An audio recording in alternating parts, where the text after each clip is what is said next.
Weenie Envy, the forgotten Baldwin brother. This time I'm talking about Ertai, Wizard Adept. I'm not sure if I'm pronouncing his name correctly. It could be Ertai. It's E-R-T-A-I, which is an anagram of irate.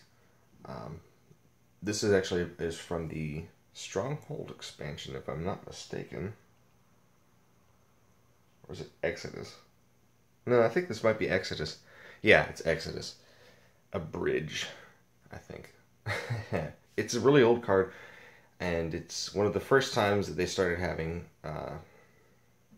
legendary creatures that had professions, I guess you could call it. Or way back when, they didn't have the creature type. They had summon legend. In fact, legend was considered a creature type. There are actually cards that reference this where you could change its creature type and you had to pick something other than wall or legend. And this is the same expansion that you had Miri, and you had Krovax the Cursed. The original Miri was Miri Cat Warrior. Aurum Samite Healer.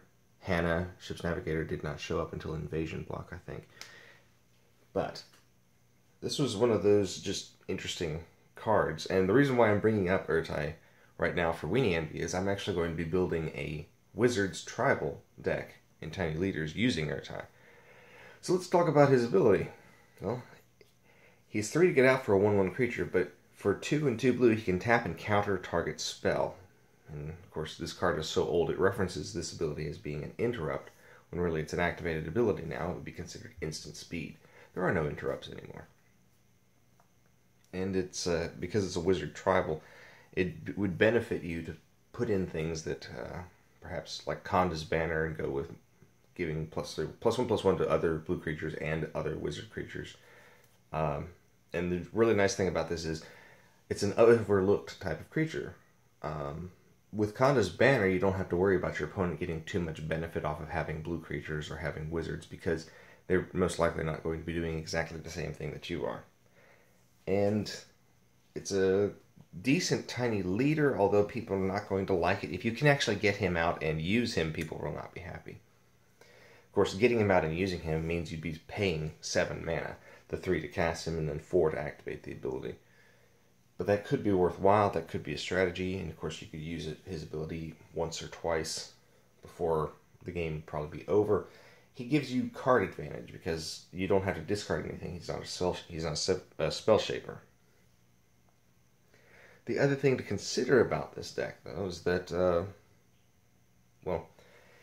if you're going to be playing Wizard's Tribal, you're going to be playing a lot of mana-intensive cards.